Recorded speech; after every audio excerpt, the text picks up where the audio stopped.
Ayan, isang magandang araw na. Ngayon lang natin itutuloy yung ating ginagawa, ano. Ito na pala yung ating mga namitsahan, ano. Ayan, nakita nyo, namitsahan natin yan. Pinakita natin nakaraang video, no. Ayan, hindi pa natin na, ano. Ito yung gagawin natin, ano. Ngayon, ang gagawin po natin dyan ay ito, kung makikita nyo po, ito ipapakita ko sa inyo, paunti-unti lang tayo nagtatrabaho. Ayan, nakita nyo po, ano, ipapakita natin ng maayos para magandang tignan. Bakit naman ayaw? Ayan, ayan, pakita ko lang sa inyo, no. Ayan, kung nakikita nyo, ito ay may kanal na. Dahil sa malaki po ang ating mitya. Ito natin yung ating mitya, no. Iayos natin ang paglagay. Ayan. Dahil sa ito ay maliit at malaki po ang ating mitya, dahil hindi naman pwede itong nipisan, dahil baka mabali na po ito. Kaya ang gagawin po natin, ito ay lalakihan natin, ano. Yan, nakikita nyo yan. Nakita nyo yan. Yan. Lalakihan po natin yan, ha.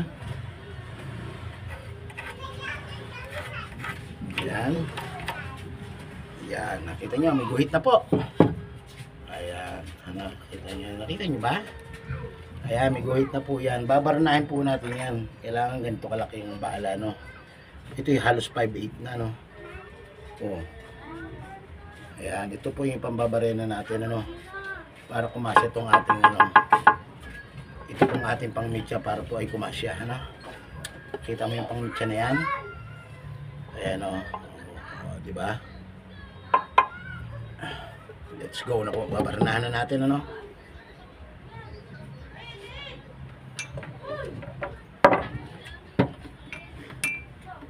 Ang unang gagawin natin ay tabi natin yung mga gamit natin, baka magkandawala.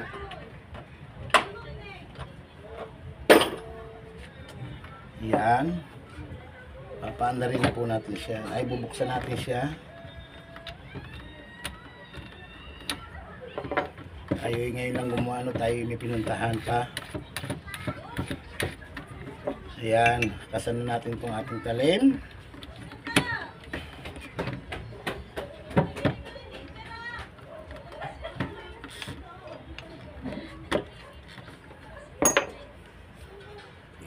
Ito po ang ating babarinahin ngayon.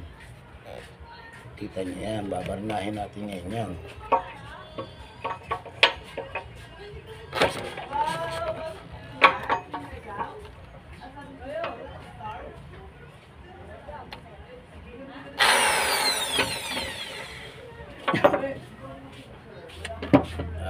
Gagawin natin.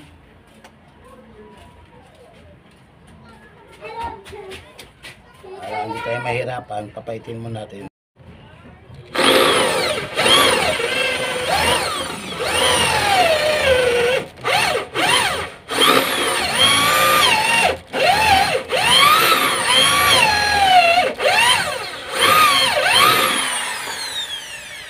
Yan, bubutasin po natin yan hanggang makarating dito sa huling hangganan ng guhit, ano.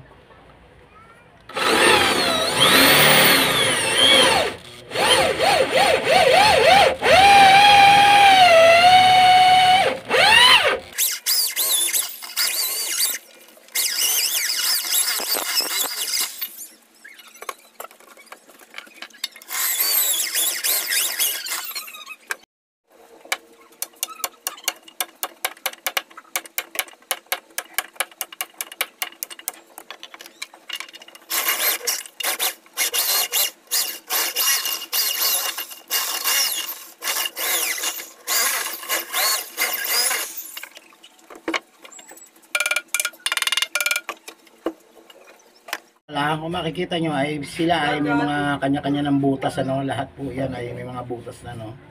Diyan po natin ipapasok yung ating ginawa ng ating minitya, no. Ayan, kung mapapasin nyo, ayan, ganyan po siya. Pasok niya na, no. Medyo matigas ipasok, ayan. Yan, ganyan po ang pag-assemble niya, ano. Yan, pupunin po natin ng pandikit yung butas na yan, yung ganitong butas. Punuin natin ng pandikit, tsaka natin sasalpakan. No? Let's go, let's go na po, para makita nyo po.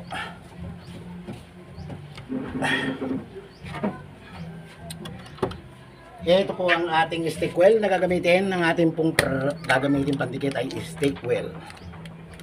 Wala tayong well wood. Mas maganda po sana yung well wood eh. Dahil sa wala tayong well wood, stick well lang. Stick well lang gagamitin natin, ano. Yan, nakikita nyo po ba? Nakita natin sa camera ng maganda. Ayan. Lalagyan po natin ng stick wheel yan. Hindi baling marami.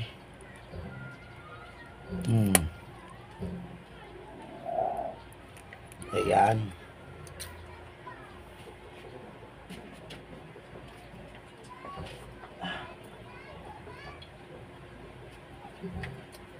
Ngayon, lalagyan, ay kakalat po natin, ano, pati yung mga gilid, lalagyan natin.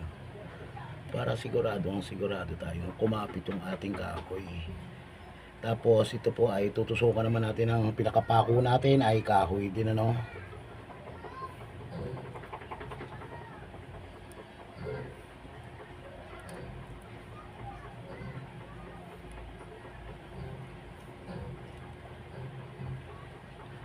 Ayan, kita nyo naman po, punong-puno siya, dami siyang pandikit.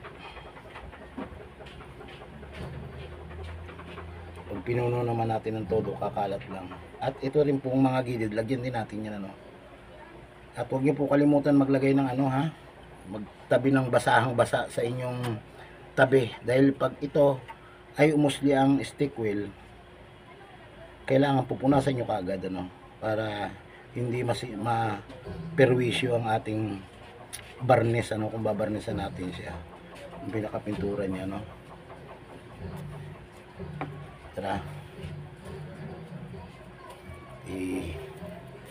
salpak na po natin, ano. Yan, huwag tayo ng pampukpok. Pupukpukin lang po natin ang dahan-dahan siya, no.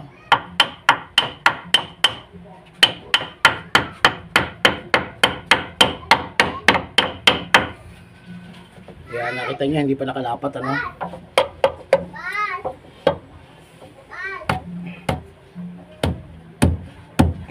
Ibig sabihin, kulang pa sa palo. Kasi lumapat siya na lumapat. Ayan, nakita nyo.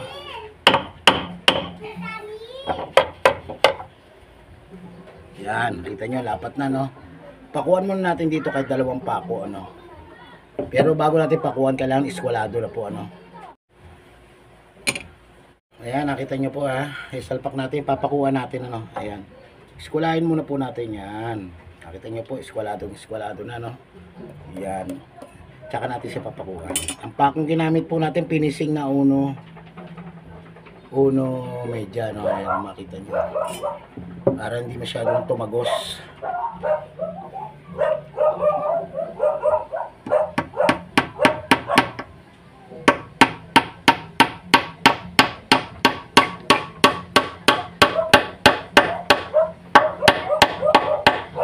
Yan, pinakuha natin pansamantala lang, ano.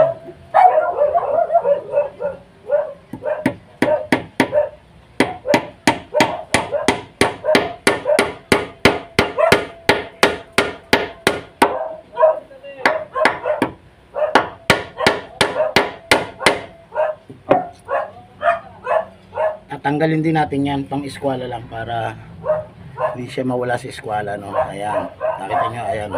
Pupunasan po natin lagi kagad ng basahang tuyo, basa, ano, para hindi siya kumalat. At pati yung barnis natin ay hindi po ma-perwisyo, no. Kasi kapag kaganyan, hindi po kumakapit.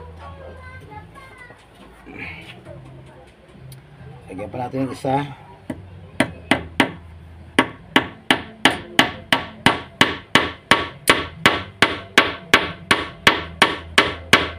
Hop, yan. Tatanggalin din natin yan.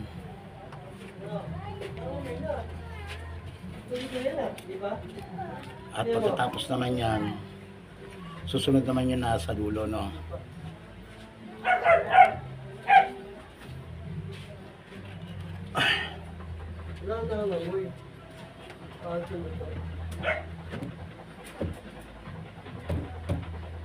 Kailangan mga amoy daw, may mga amoy tae.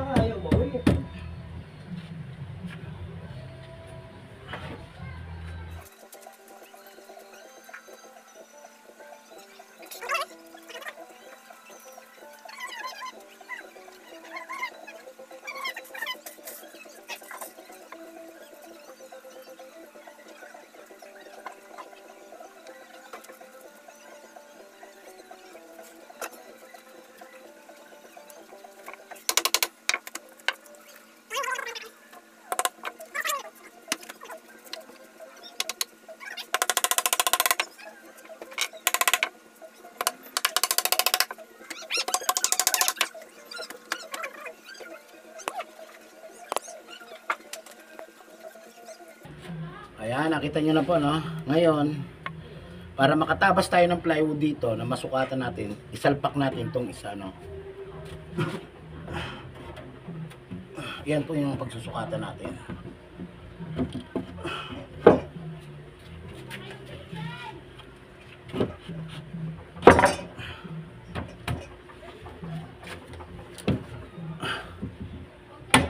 Ayan, kita nyo na. Medyo nasa eskwala naman yan. Ayan, nakita nyo na, nabuo na natin, ano, kung mapapansin nyo, ayun, no? Buo na siya, no? Ngayon, susukatan natin ang plywood yan. Bago natin salpak kasi itong huli na to, susuot na natin yung plywood, ano? Tara, let's go, sukat. Ayan, ngayon, susukatin na po natin yung pinaka-ating lalim, ano, yung groove. Ayan po, ang pagsusukat natin ay kahoy na lang, ano?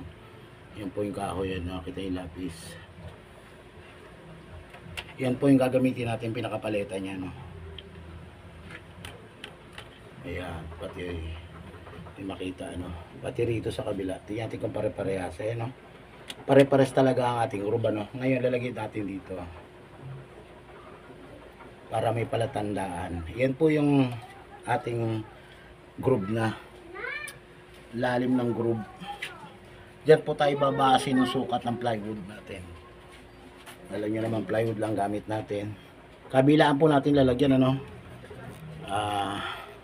Dito, lalagyan din natin dito. Ayan, kung makikita nyo. Kaya maglalagay rin tayo dyan. Para masukat natin, ano?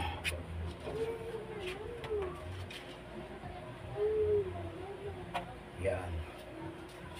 Ganon din dyan. Ganon din sa kabilang dulo doon ay ganon din po. Tapos dito rin sa baba ganon din, tapos dito sa taas ay ganon din, ano. Ayan, dito, ano. Ayan, susukatin na natin yan, ano. Tara, let's go na.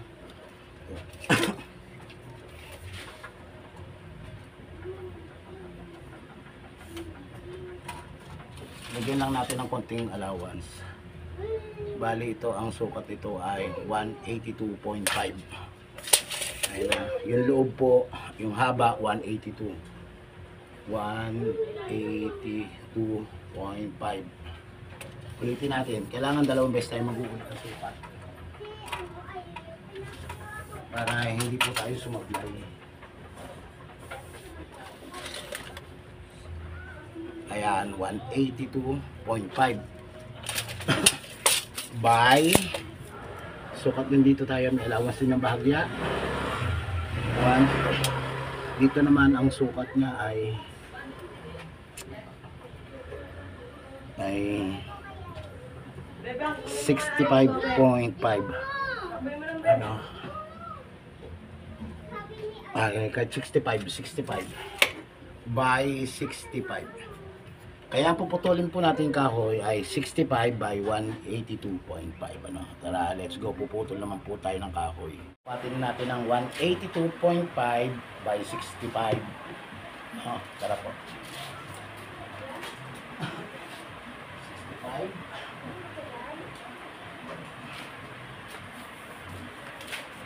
Bali ang isang plywood po, pwede po tayo makagawa ng dalawang pinto, ano.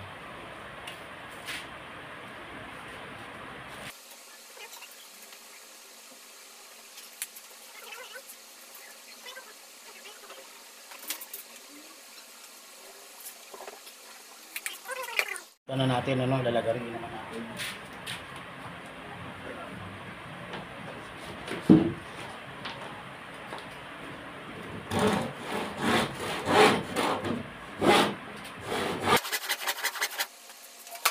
Natin, ano, ngayon kakatamin natin yung mga gilid.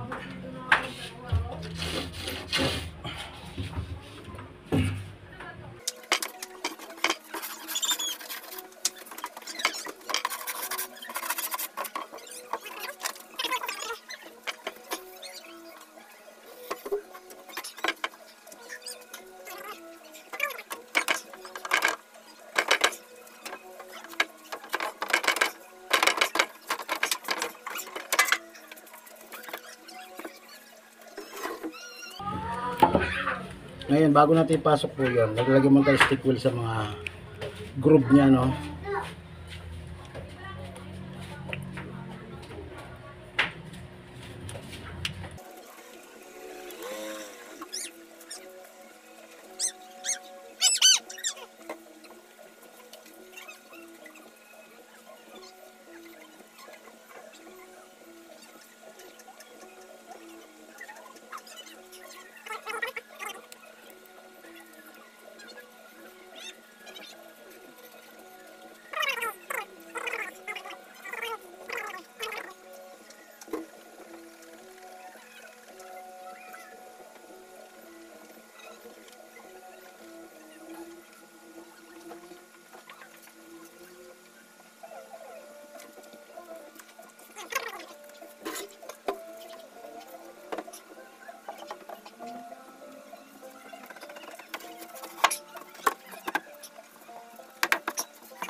Uli ng pandikit yung loob, ano, pati yung kabila.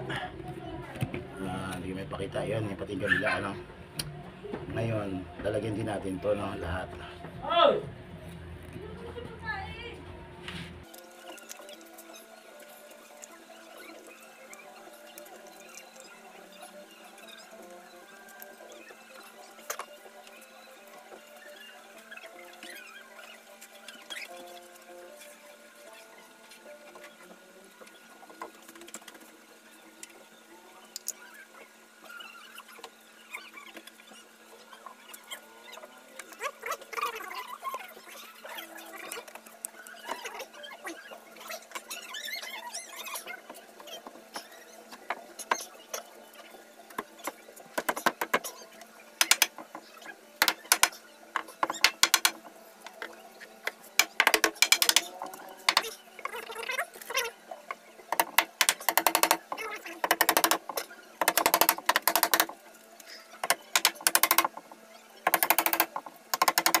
Ayan, bali nabuo na po natin yung pinto, ano. Ang gagawin naman po natin ay lalagyan naman natin siya ng design, ano, para magmukha siyang, ano, talagang magandang pinto na. Tara, let's go. Simple lang din ang gagawin natin design. Lalagyan natin 30, 60. Didivide lang natin ito, didivide. 90, 120, 150, 180. Yan, pwede nito sa 30-30, no? Isa, dalawa, tatlo, apat, lima, anim. Yan, 6 na piraso. Kuha na tayo dito ng 30, 60, 90, 120, 150. Ayan. Guguhitan natin yan para makita natin kung saan natin ilalagay yung ating design, ano. Ayan, bali nagtest na po tayo ng, ano, no. Nagtabas na tayo ng pang design natin. Ito po yung 2 cm lang. At saka ito po yung mga ganito. 6 cm by 6 cm ano. Ngayon kakatamin po muna natin to. Ginagari ko lang mano-mano to. Katamin muna natin para malinis.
Bali testing muna tayo ng 2 piraso no sa ginagawa natin pintuan ano.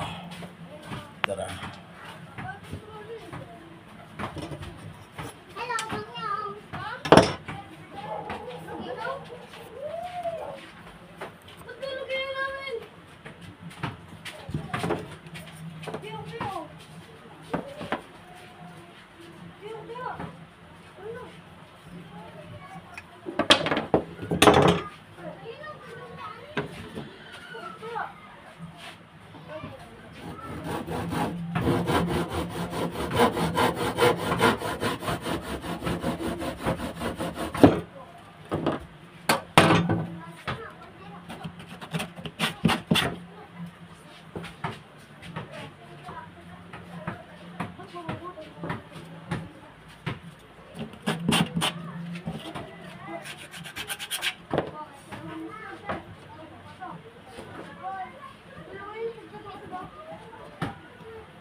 Yan.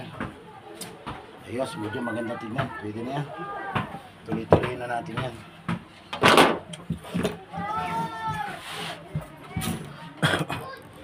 Puro ganyan ang gagawin natin ano.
Ayan, bali natapos na po natin, ano. Nakita nyo naman ating pintuan. Ayan, ganyan siya ang forma niya. Kabilaan po yan, linagyan natin ng design, ano. Ayan, natapos na natin yung ating pinto, ano. Medyo ginabi na tayo. Hanggang dito lang po ang aking video. Maraming salamat po at sa maraming salamat sa sumusubaybay. At sa susunod po ipakita ko naman po kung paano natin babarnisan to, no? At maraming tao, magulo na ating mga kapitbahay, may mga music na. Hanggang dito lang po. Bye bye.